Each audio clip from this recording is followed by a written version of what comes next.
പെൺകുട്ടികളോട് നിങ്ങളൊരാളെ കല്യാണം കഴിച്ചു കഴിഞ്ഞ് കഴിഞ്ഞാൽ അയാളെ പൂർണ്ണമായിട്ടും നിങ്ങൾ സ്വീകരിക്കേണ്ടി വരും. അതൊരു മറ്റൊരു വ്യക്തിയാണ്. അയാളുടെ ഇഷ്ടം, സ്വാതന്ത്ര്യം ഇതൊക്കെ കൺസിഡർ ചെയ്യേണ്ടി വരും.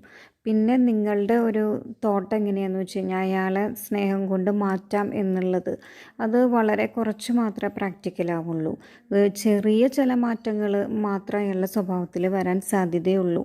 വലിയ മാറ്റങ്ങൾ വേണമെങ്കിൽ ദൈവം തന്നെ ഇടപെടണം, അല്ലാതെ അയാൾ മാറില്ല. അപ്പോൾ നിങ്ങൾ എങ്ങനെയാണ് ആ വ്യക്തിയെ കണ്ടത് അതുപോലെ തന്നെ കണ്ടിന്യൂ ചെയ്യാനാണ് സാധ്യത. പിന്നെ അയാളുടെ ഫിനാൻഷ്യലും സോഷ്യലും ബാക്കി എല്ലാ രീതിയിലുള്ള സ്റ്റാറ്റസിനനുസരിച്ചിട്ട് മാത്രമേ നിങ്ങൾക്ക് ജീവിക്കാൻ പറ്റുള്ളൂ. നിങ്ങൾ വലിയ വീട്ടിൽ നിന്ന് വന്നതാണ്, അങ്ങനെയാണ് ഇങ്ങനെയാണെന്നൊന്നും പറഞ്ഞിട്ട് ഒരു കാര്യവുമില്ല.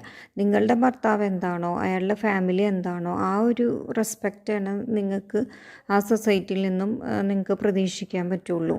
കാരണം നിങ്ങൾ നിങ്ങളുടെ ഫാമിലീനെ ആ ഫാമിലി